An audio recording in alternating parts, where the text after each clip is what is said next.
Bouh.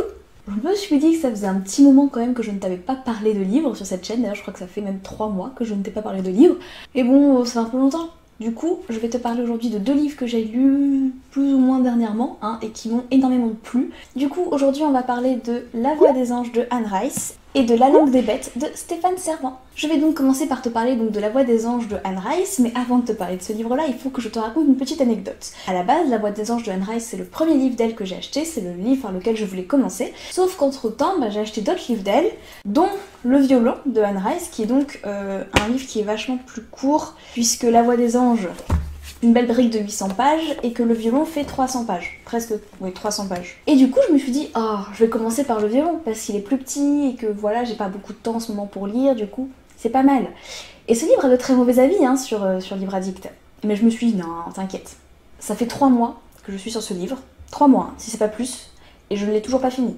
Ça fait 3 mois que je suis en train de lire ce livre. Enfin, en train de lire.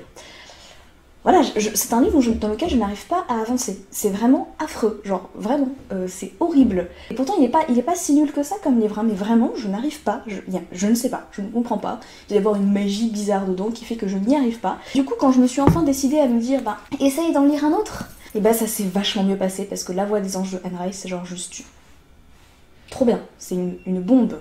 Donc dans La Voix des Anges de Anne Rice, on suit 2 personnages principaux avec un plus principal que l'autre. Donc Tonio, qui est donc un jeune garçon qui est passionné de musique et surtout de chant, il adore chanter, il a une très belle voix, mais il sait qu'à un moment donné, il va perdre sa voix puisqu'il va muer, sauf que écoute, il le vit assez bien, sauf qu'on va dire qu'il va se faire plus ou moins castrer de force, je te dirai pas comment, pourquoi, non, mais il va se faire castrer de force, et du coup, il va aller dans un endroit spécial pour apprendre la musique et tout ça, je ne sais plus comment ça s'appelle, et donc du coup là-bas, il y aura Guido qui va donc devenir son maître au niveau du chant. Voilà, donc c'est la seule chose que je te dirai sur le résumé de ce livre. Le reste, c'est trop compliqué à résumer et ça spoilerait. Donc du coup, dans La Voix des Anges de Anne Rice, on est complètement plongé en Italie, au XVIIIe siècle, avec vraiment ce milieu de l'opéra et des castrats. Pour moi, ce livre, très clairement, ça a été une découverte absolument merveilleuse de l'Italie au XVIIIe siècle, et finalement d'un univers musical qu'est l'opéra, auquel je me serais jamais vraiment, je pense, intéressée sans la lecture de ce livre. Et c'est vraiment super bien fait. Tu sens que le travail de documentation d'Anne Rice a dû être très très important, et au final c'est une putain de réussite, vraiment. C'était vraiment une époque dans laquelle tu te plonges avec délice, elle arrive vraiment à faire en sorte de t'emporter dedans, et tu t'y crois vraiment à fond, et clairement t'as pas envie d'en ressortir.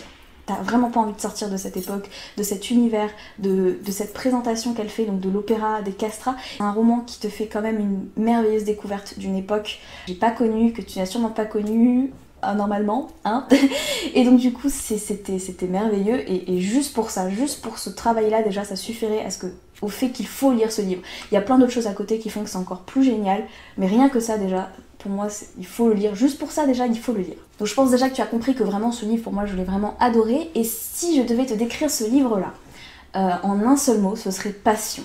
Parce que ce livre, clairement, est juste porté par une seule chose, la passion. Que ce soit la passion musicale, que ce soit la passion amoureuse, ou que ce soit encore une passion, genre, de vengeance. Tout tourne autour de cette idée de passion, et je dirais même de tourment, finalement, des différents personnages. Mais c'est tellement bien fait que tu es pris dans cette passion, dans tous ces sentiments qu'il peut y avoir, qui sont d'une force, et que Anne Rice arrive vraiment à nous transmettre. C'était tellement bien, mais vraiment, tous les 2 personnages principaux, donc surtout de Tonio et Guido, sont des personnages qui sont très tourmentés, surtout Tonio. Ça nous donne un personnage qui est extrêmement complexe et qui est génial, auquel on s'attache énormément, mais en même temps, tu sens que c'est pas un personnage juste plein de belles choses. Non, il y a aussi d'autres côtés de ce personnage, et c'était, voilà, juste passion.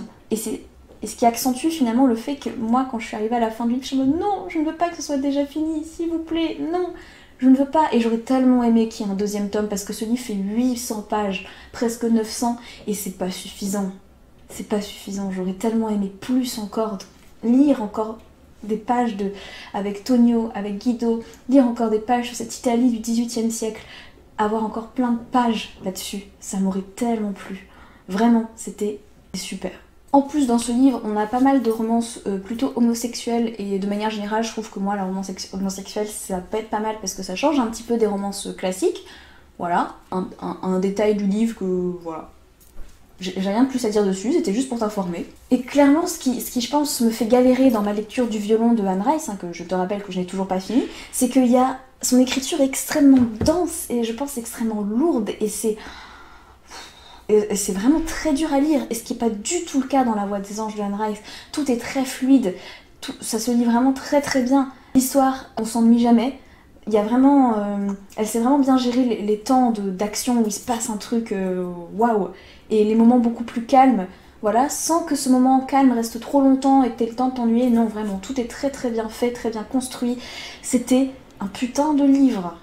Et vraiment, La Voix des Anges de Anne Rice, ça me rassure dans l'idée que bah, j'ai pas acheté 3 tonnes de livres d'elle pour rien, et que vraiment c'est une auteure qui mérite d'être lue et qui, à mon avis, est capable de faire plein d'autres choses super, aussi bien que La Voix des Anges, que tu dois lire. Si tu n'as pas lu Anne Rice, commence par ce livre, il est certes énorme, mais tu vas voir, ça se lit tout seul et c'est tellement bien.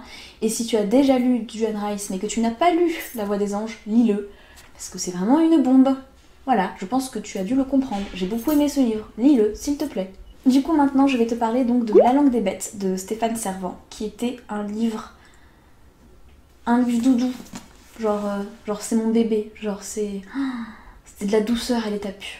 Clairement, La Langue des Bêtes de Stéphane Servan, ça a été pour moi une énorme surprise parce que je m'attendais vraiment à aimer ce livre. Laetitia en avait parlé dans une de ses vidéos déjà, je te mettrai le lien en barre d'infos, et je sentais que c'était un livre qui pouvait me plaire, mais clairement il m'a plus que plu. C'est une merveille. Ce livre pour moi c'est une petite pépite que tu dois garder près de toi parce que c'est un livre, comme je te dis, c'est un livre doudou. C'est un livre qui m'a fait tellement de bien. Alors peut-être que je l'ai lu aussi au bon moment, mais c'est un livre qui te prend dans ses bras, qui te câline et qui te fait du bien. C'est ça ce livre. Il est rempli de magie, de rêves, de croyances, de petites choses mystérieuses que l'auteur va à chaque fois confronter à la réalité. Et cette confrontation, finalement, ça va nous donner le personnage principal qui est le personnage Petite. Elle s'appelle Petite et c'est une petite fille terriblement attachante et qui croit de toutes ses forces, tu vois, toutes ces choses mystérieuses, qui croit à la magie, qui croit aux forces de la nature, qui croit en toutes ces choses. Et elle était tellement mignonne. C'est une petite fille que t'as aussi envie de prendre dans tes bras. J'ai vraiment adoré ce personnage et tous les autres personnages de ce livre sont géniaux parce qu'on est vraiment dans un univers, je ne l'ai pas précisé, mais dans un univers du cirque et tous les personnages autour d'elle qui essayent en fait de lui construire un petit nid douillet plein de magie, plein de rêves pour pas qu'elle arrête d'y croire. Bah, tous ces personnages sont terriblement attachants et tout était tellement mignon dans ce livre. En même temps, ce livre m'a fait passer par beaucoup d'émotions parce qu'à certains moments il est juste tout doux, à d'autres moments il est extrêmement joyeux et à d'autres moments encore il est très dur. J'ai trouvé certains passages durs dans le sens où quand t'as Petite qui est pleine de magie, qui est confrontée finalement et qui est en interaction avec d'autres enfants de la ville qui ont perdu depuis longtemps, tu vois, cette magie, quand il y a cette confrontation entre les deux, parfois t'as vraiment, oui, des moments durs je trouve, et dur dans le sens que je trouve ça triste finalement qu'on perde ce côté magique que Petite a. Moi je trouve ça triste. Vraiment, je trouve que Stéphane Servan essaye dans ce livre de nous dire n'oubliez pas de croire, n'oubliez pas les histoires, n'oubliez pas les rêves, n'oubliez pas tout ça, c'est important, ça aide dans la vie de croire. Et c'est vraiment quelque chose que je pense en plus, c'est que c'est très important de croire en ce que tu fais, en ce que tu veux faire, dans toutes tes actions quotidiennes, dans tes projets. C'est très important de croire. L'auteur nous le dit aussi avec son personnage qui est Petite, il nous dit il faut pas oublier d'y croire. Et du coup ça fait terriblement du bien parce que c'est quelque part une replongée dans notre enfance pleine de magie, encore une fois, j'arrête pas de me répéter mais c'est vraiment présent dans le livre et ça fait vraiment du bien. Quand je te dis que c'est un livre doudou, je déconne pas, hein. C'est vraiment, si t'as besoin de te détendre, si t'as besoin de câlins, si t'as besoin d'être bien dans un petit cocon douillet, lis La Langue des Bêtes de Stéphane Servan à ce moment-là, parce que tu pourras pas lire meilleur livre pour ressentir tout ça. C'est vraiment, quand je dis que c'est un livre qui te câline, c'est vraiment un livre qui te câline. Je dis pas n'importe quoi, c'est vraiment ça. Et c'était tellement bien. C'est vraiment un livre qu'il faut garder pour ce genre de moment et qu'il faudrait même relire quand t'en as de nouveau besoin parce que c'est trop mignon. J'ai adoré. C'est bien fait dans ce livre, je trouve, vraiment. Et Stéphane Servan a une écriture, alors une écriture absolument merveilleuse. J'ai adoré son écriture, une écriture très poétique et qui est très juste, et ça c'est important. Il a une écriture très juste qui arrive toujours à tellement bien porter l'histoire. Voilà, c'est génial. Encore une fois, je ne sais pas quoi te dire d'autre si ce n'est que c'est génial. Concrètement, ce livre a été une merveilleuse surprise.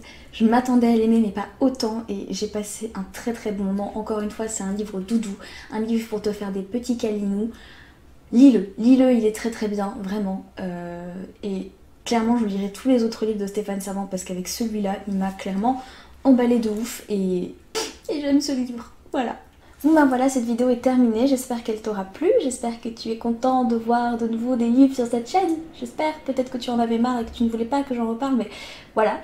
N'hésite pas à me dire si tu as lu un de ces livres ou pas, si tu les as lus, qu'est-ce que tu en as pensé, est-ce qu'ils te font envie, tout ça, et puis ben, en attendant, moi je te fais de gros bisous, et normalement, à bientôt. Bye. Oh Pauline, pendu à tes bottines. Les garçons passaient tous à côté de moi.